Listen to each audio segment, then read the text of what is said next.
Hey, this is AndyTube, and I wanted to do an update about my Superbelt that I installed on my 221 Featherweight just a couple days ago. It's called Lala. This is Lala, my $50 Featherweight I'm trying to work on. And I had installed this new Superbelt, and it seemed to work great. And I had a couple comments about the bobbin winder didn't seem to work properly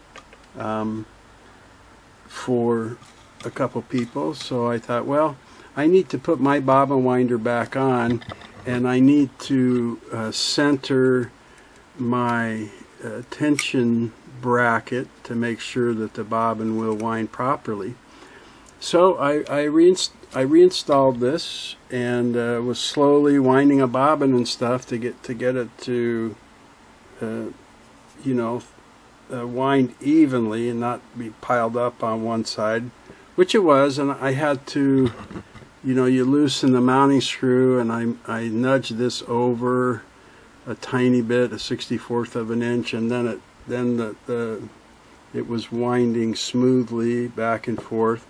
So I finished, I finished winding it, and just as I finished and went to turn off my, little temporary power supply here, the belt broke and came flying off. Now, is that strange or what?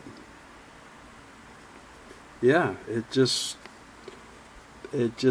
went bink and flap, flap, flap, and came, flying off. So I'm disappointed with that. I inspected everything. Oh, let me take that back. Let me take this back off. I inspected everything. I took a very close look at the hand wheel parts, to see, was there something sharp in there. I double checked that my pulley hadn't gotten loose or anything like that. Everything was properly mounted. My new motor seems to be running smooth and strong. So, I was of course real disappointed. So for now, I'm going to put this old belt back on here that has some wear and tear marks on it and stuff like that, and so at least I can be using it a little bit while I order a belt. And I think I'm going to look around just for a regular V belt. I'm really kind of surprised at this. It looks like it just came apart. Doesn't it look like it was cut or something? That's why I looked for sharp edges. I took the hand wheel off and looked everywhere, and like, man, what would do that? And I don't have a clue. So let's get this old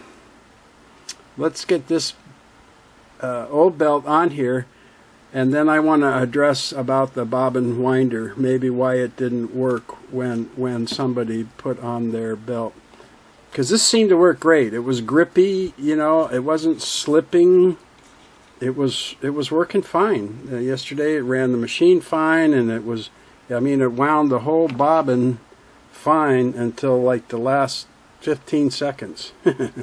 Of course, it always works great until it fails, right? Okay, I'll be back.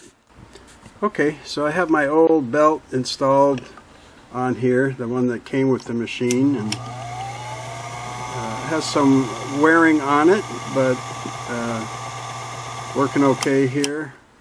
Running the bobbin winder spindle.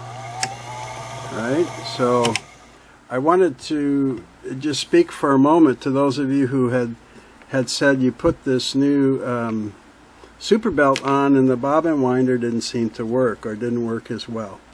And I did notice when I was installing this and working on it, it sits down deeper in this V groove on the motor handle. It sits down in there farther. So this would have a little bit more to travel, and I don't know if that is why, or if you've lost tension on the adjustment screw, and even though you push it there, when it starts turning, it lifts off a little bit and doesn't make contact, or doesn't make contact as well, or it makes sporadic contact.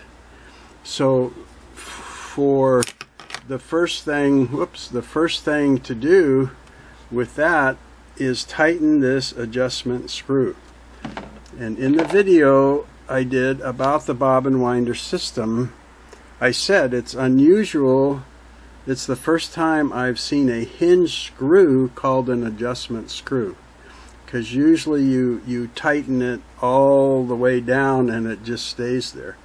But this one, they said, if you have too much tension on the frame and you can't move it, then you loosen this screw. And if you don't have enough tension to keep it on the belt, then you tighten this screw. And that's what you would want to do.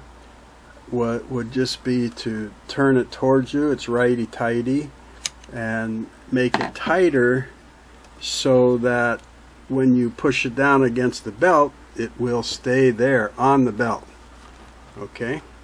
And as I said, I didn't, on this new belt, other than it breaking on me, it did not have a problem turning this spindle.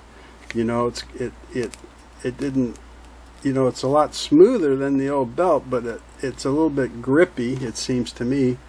And it, you know, it turned the friction ring here great. I mean, it didn't, you know, it worked good.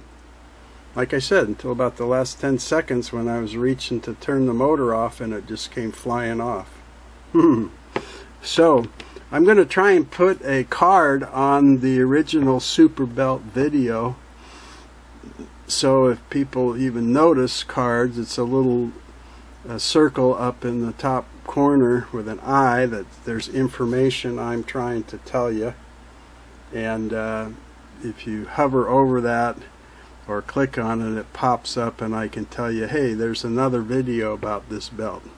So I hesitate to say this is a bad belt, because they've been selling it a long time from what I can tell, and I never heard anything bad about it, you know. So I maybe just this belt, or there's something on my machine that I'm not seeing that caused the problem. But I'm not going to take a chance. I think I'm going to buy a regular V belt and just use it. It seems like from 1939 this machine ran okay when it ran with a regular V belt. So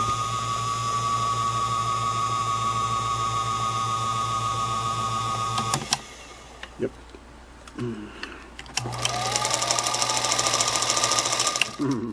Okay, that's my update about the Superbelt. You know, comment if you had any problems or you love your belt. Again, I don't want to be negative to this belt. You know, it's the only one I ever tried, and it could be something on the machine. If you've had any experience like that, if you'd let me know what I should be looking for. But with the regular V belt, old style, it seems to work. That's it. You notice my videos are just getting shorter and shorter. I'm trying to make up for those big long ones.